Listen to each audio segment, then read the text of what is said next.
Hey, Chris Mack here, touching on a hot topic today. I don't usually comment or engage too much on stuff, and I've caught myself doing this. But I stopped in the last couple months. Where I was really commenting was back early on, July and August, when the whole Blake Lively reputation scandal started. It took a dark turn, and I'm not really addressing that right now because I believe in nipping things in the bud early, protecting your businesses, protecting your brands. And I just kept thinking, there has to be a lesson here. There has to be a lesson here. So the more I've thought about it, the more I've caught myself commenting on more like what her PR needed to do. And I always really liked her. So I thought, she's getting really bad advice, you know? I think they together as a couple built a really solid foundation, a really great brand. People like them. They're likable. They're beautiful. They're like everything, right? Couple goals, like all that stuff. So I was thinking, okay, you know what? Reputation and your business, like what can we learn from this? So it's pretty clear, I'd hope to most, especially coming from a perspective as a small business owner. Blake Lively isn't just an actress. She is a business. You know, and what is a business at the end of the day? Well, it's a reputation. You're building a reputation. You're building a brand. You're building a story. You then have people who like you, who want to spend money with you or want to follow you or become your fans or whatever that business model is. You know, you build from there. And if you're a successful business and people like you, they refer. And when they refer, you grow. And the more you grow and the more you scale, that's how you start having like a real strong brand and people. You don't even have to be being on this hamster wheel of leads. It just comes. And that's when you've nailed it. Like you became a business people really like. And in my opinion, that's like you've become a successful business because you're able to now make choices and diversify, or like I mentioned already, you're able to scale, you're able to do different things. You're off that lead generating hamster wheel. You know, you get people advocating for you and your business is built on referrals. So this was kind of like what's going on in my mind. I thought, no, there's a lesson here when it comes to what Blake Lively did and the moment she needed to course correct and that moment she missed.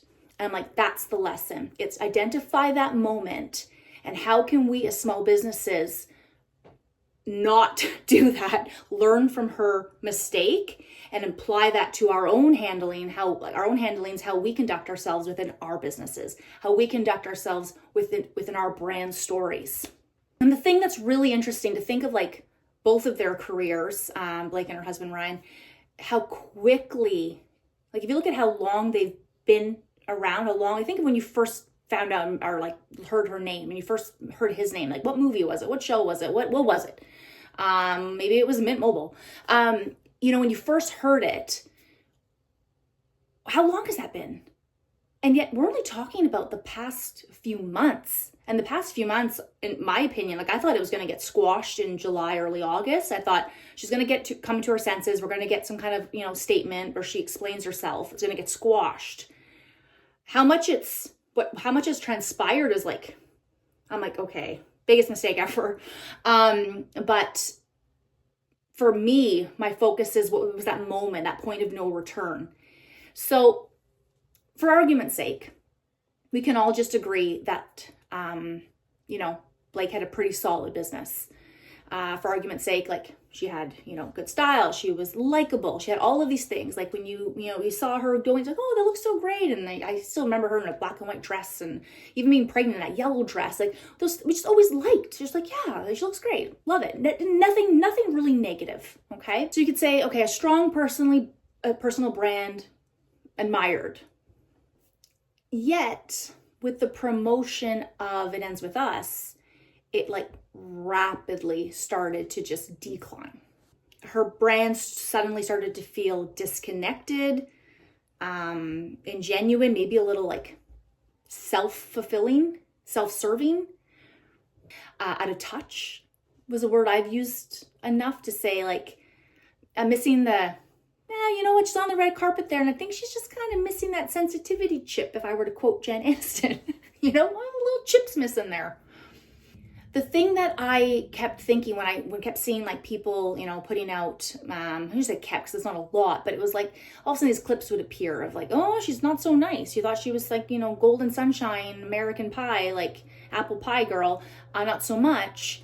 I'm thinking, well, do we expect her to be perfect? Do we expect her not to have a bad day? Like, what are we expecting here? I don't think we expect that. Do you expect that? I don't expect that. So just like any business, people aren't going to a business because they're expecting perfection. They're not expecting perfection from the staff, from people behind the story. They're not expecting the owner to be a perfect person with no history, nothing like that. We're not expecting that. We want the product to work, like the only negative thing should have been like people maybe judging her performance in the movie. That would have been her product. That would have been what she was selling from her business. And then, you go back and you adjust your product, you do something else, but like who you are, a business can have many, many products. But it's like, do we like you as a business? Like how many times have you had an Apple phone and you're like, oh, this needs to, but you love Apple. Like you still buy their products. You have a lot of things where people like having Apple products. We don't think Apple's a bad company. We might just not like an upgrade, so it's similar. And what I've noticed in business, it's not about being perfect that defines your success. It's how you handle problems. When something comes up, how you handle feedback. That is, I've always felt that. I can say always, because like anytime, once I became old enough, I could actually like think about what my experience was like at a restaurant, for example. It was often the times that things didn't go so perfect that I really got to know the business, what they stand for, who their staff are, what the manager's like. You get to see them in action. And I think that sometimes my favorite restaurants are the ones I had, like there's an oopsie, and they had to correct something. And I was like, wow, I was so unbelievably impressed with them. Or had that little error or something not happened, I might never have known.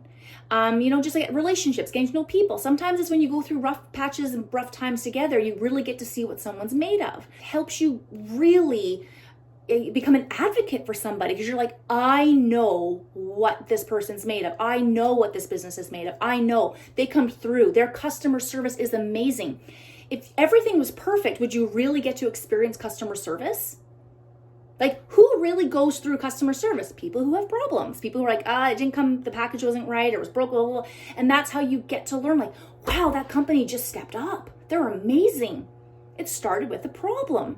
So I don't think as like consumers of whatever it is, consumers of film, consumers of food, consumers of clothing, we're not necessarily out there hunting and looking for perfection. We just want to see how you handle something. And that's when we decide if we're going to be your advocate or not. So like back to Blake, where did she go wrong? In the very beginning, like when did she start to go off course? It was her behavior on the red carpet. It was her behavior in those like current interviews.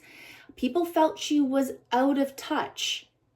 Like she wasn't giving the film the respect, the weight that it deserved. Instead, she was using it more like a promotional, like a launch for her own side hustles, her own hair care line, her own drinks line. She's like the two.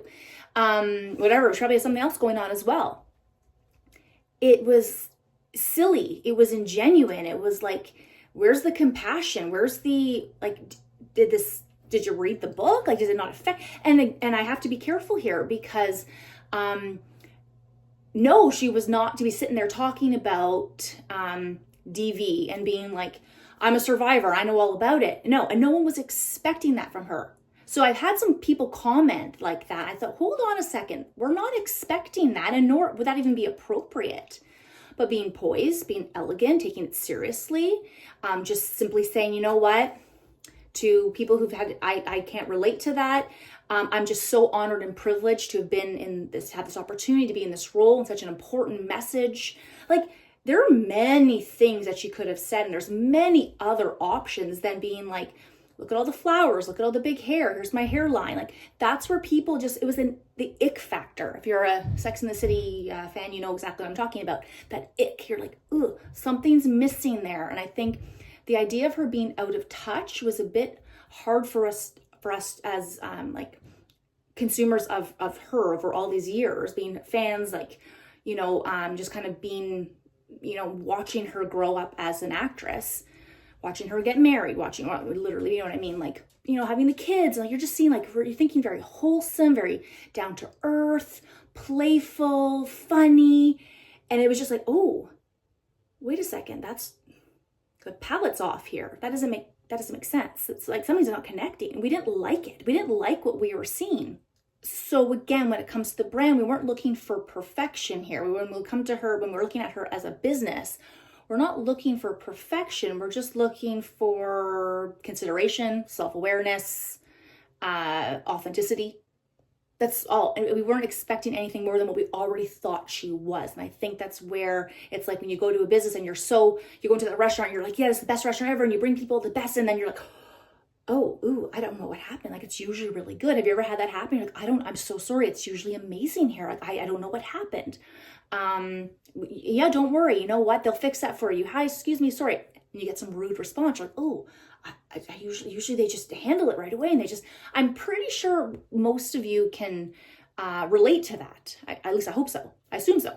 So again, being that person in that restaurant, having that reaction that we're not expecting, or that behavior that we're not expecting, what was it in her case? Well, again, out of touch. She was a little bit flippant. Like, it was one of the interviews, I was like, whoa, is that necessary? Like, you're being a little snarky there. You're being a little bit disrespectful.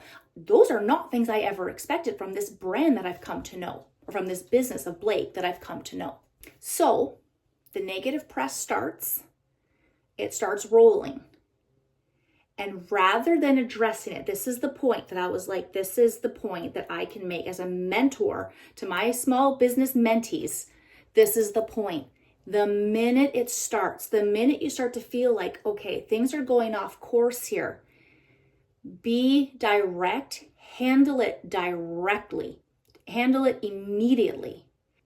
So in Blake's case, when the negative press started rolling in, rather than course correcting immediately, catching herself, she doubled down in the wrong way.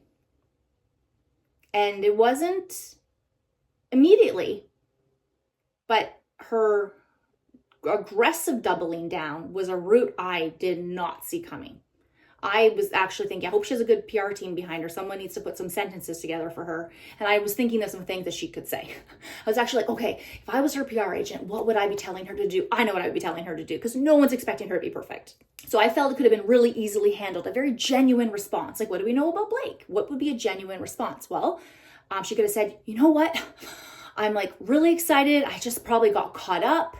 All these moving parts in my life, and a new mother, but of a fourth baby. Like, I just had my fourth child. We don't know what that's like. And I have all these things I've been doing, these exciting projects. And, I could have been more thoughtful in the moment. I'm sorry. I wasn't really, I was just so excited, and I was excited about everything going on. And it's such a beautiful project, and it was such a great project. But I really appreciate the feedback. It was a good wake up for me, because it is, I got to, bring the attention back to the book, to the message, and this privilege of what I was, this role, being able to play Lily. And side note, like, I think it's her best performance ever. I finally watched it. It came onto Crave. I think it's when it came onto Crave. So I don't know when that was. Maybe November. I watched it. I thought, she did an amazing job. Crap. She's hurting her business. Like, that's all I kept thinking is, you're at the height of, okay. So I'm just getting like, really, when I see someone doing really well in business, I see them going and I see them make some stupid error. I'm just like, it's just that moment of, you just want to, we want to throw a life raft out to them, Anyway. I'm not her PR agent, so I shouldn't get so involved. But I felt like a simple, relatable statement, boom, done. Everyone would be like, oh yeah, that makes sense. You know what, she has a lot going on. She's really excited, and it is an awesome project to be part of. And then when you look at Baldoni there, he's like, oh, so amazing. It's like, we're working together, such a great team. So it'd be very reasonable for her to be like, the energy, we just have such a good team. Like, it'd be very reasonable for her to say, I just got so caught up in like all the positivity around the film that for a moment there, I lost sight of the message. I think we'd all be like, oh yeah, well, and I could have done that. I could have seen me doing that too, right? And the other side of it, the other thing I was thinking about, if she had approached it that way, wouldn't that make her even more relatable? Again, back to the restaurant experience where you go through something, you get to see what a business is really made of. You'd be like, yeah, she makes mistakes. Yeah, she's not perfect, because we put her on this pedestal and it's like, okay, she's not perfect. She's actually even more relatable. Then she becomes that like American Pie, like that girl next door, that person that you just want to be friends with. I'm like, man, she would have gained so many more just like loyal fans, because she again would be so relatable. I feel like they did a good job, Blake and Ryan, of being relatable, but they're still kind of like out of touch because they are such like just powerhouses, right? And what they do, that would just make them that much more relatable. So it would be like it's a brand that you just become an advocate for now, because you get it, you feel it, you get the product. So now you're an advocate for that. Anyway, I just feel like that was an opportunity lost. Again, that like negative experience at a restaurant that makes you become an advocate and a regular because you just love them so much. Like it was actually an opportunity lost. And the other side of her being like a mother, and part of the whole thing with the filming was that she had just had a fourth baby. She was going through stuff, and it had to be like, there was like breastfeeding stuff mentioned. There was stuff about like weight. She was like, hey, I gotta get myself into, like, I'm a serious actress here and get myself into shape for this role. Dedication to the role. Like those were all very good things. So if she was, let's say, when other clips started to pop up that were like, when she was pregnant and she made some kind of like, oh, you're a bum. She made some comment. Okay, we're all going, that's not really nice. She could be like, I don't think maybe it was her third baby at that time or whatever it was. Like, I am hormonal. I was going through this. I had one baby who was this. I don't know if any of you have ever experienced that, but I was on my last nerve that day, and I apologize. That wasn't my best day. I think every mother, I'm not a mother, so I can't say that, but like that I had personally experienced it, but I would say I believe like any mother would be, yeah, I relate to that. Okay, it wasn't her best moment. It was caught on camera, unfortunately, and she was a little bit snarky and snapped back, but maybe sensitive. I was really sensitive. I think people are like, oh yeah, pregnancy, sensitivity, hormonal, yeah, we get it. Again, it would have been a very relatable moment, and had she just said something like that, no one would care. It would like, what is that like term where you kind of like deflate? You deflate the problem. You deflate, like whatever that piece of evidence was is deflated. No one cares. She owned up to it. She kind of just like said, yeah, that's, oops, it's over. Would have been done. She didn't do that. Now going back to when I was talking about being like PR, and I was like, oh, I should be her PR. Like what I was thinking about her PR would do, what I would do if I was her PR agent. Do you even say it like that, PR agent? You need to surround yourself with very capable people, and you need to surround yourself with people who are not just like echo chambers. You need to surround yourself with people who are very smart, who know the business, and who understand your customer. You need people who understand your customer. There's a lot of people who understand theory, but they don't get the practical side. They don't really have the life experience to say, nice idea, but people aren't going to like that. Nice idea, maybe easier for you as a business, more convenient, but if your customer gets annoyed by that, you may never see them again. You need to surround yourself with capable people who aren't just yes people. It's one thing I've definitely learned in business. Her PR team needed to guide her to accountability, to move on. That's what they needed to do. They chose an entirely different path that I do not understand at all. One that led down a much darker conversation, which I believe now has come out to be like completely unnecessary. I didn't even know, like, this is, again, I don't even know when it started to come out, but it's been going on for a while. When I first heard it, my thought was, you really are taking that road? Really? Really? I was like, you gotta be kidding me. That was my very first thought. And anyone around me knows that. And even within my comments and like on Reddit, like, yeah, I think I was pretty clear that I thought she needed to just own up to her, whatever was caught on camera, just own up to it and move on. No one's expecting to be perfect, but they went down a much darker path. But I'm not really going to get into that today because that's a very different conversation. And my whole point of this is, as a business, to when you're starting to go off course, to catch yourself in any way you can, catch yourself and course correct. And the best way to course correct is to just own up to it, take accountability, and do right by your customer, or your consumer, or your audience, whatever it may be. When you try to rewrite a story or do something, it's kind of like a desperate attempt, you end up taking it to a whole new level of damage, which we are witnessing current day. As business owners, we can't take those types of detours. We can't afford to. So I'll reiterate, if you surround yourself with people that advise you to, let's say, dig deeper instead of showing you a way forward, then you're not surrounding yourself with a team. You're surrounding yourself with an echo chamber. And an echo chamber doesn't help you grow in business. In fact, they can be very dangerous. So the takeaway for small business is this: reputation is everything.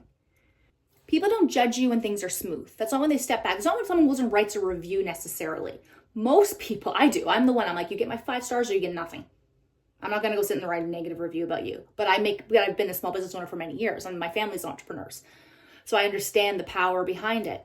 But people generally don't judge you when things are smooth. They judge you when there's a problem. So how you handle that problem is crucial. It's critical to your business.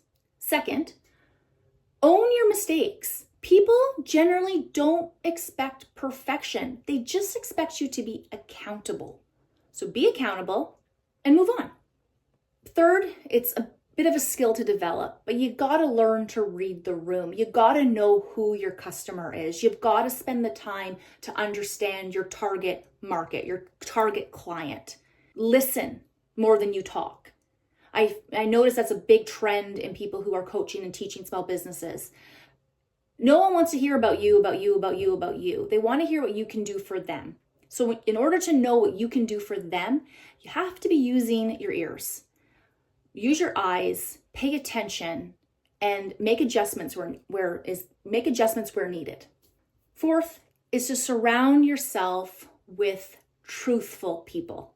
Surround yourself with people who aren't afraid to be direct. Yes, people, echo chambers, very toxic to your business. When you are in business for self, your whole motto needs to be, are we better than we were yesterday? Are we owning up to our mistakes? What am I doing for my clients today? How am I making their lives better? Like, it should be coming from a very selfless position. If you notice in the very beginning of this video, I said that Blake was coming off as a bit, there's a bit of self-interest there. I said self-serving. Well, if you're self-serving, are you really in business? Because if you're in business, you're serving others. You're providing a service, you're providing a product, an audience, it's entertainment, which is still a product. I mean, a movie's a product. So it's, at the end of the day, I think it's pretty simple. Like, it's either a product or a service that you're offering. You're offering. It's not about you. They might like you, but it's not about you. So my conclusion, after I've been really thinking about this, I kind of came down to, you know what? Reputation and business are one and one. They go together. So whether you're running a cafe, a little boutique, maybe you have a kiosk, or you are a brand like Blake Lively, I think the message is pretty clear. Protect your reputation by handling challenges, handling mistakes, anything negative. Handle it with authenticity and self-awareness. There you have it. So what are your thoughts? Have you ever had a misstep in your business that you've had to handle? How'd you handle it? Did you have an experience at a business that you think they could have handled it differently and didn't? Let me know. Let me know in the comments, or you can write me directly through my website at chrismcintosh.com. I have a little form there. Let me know your story.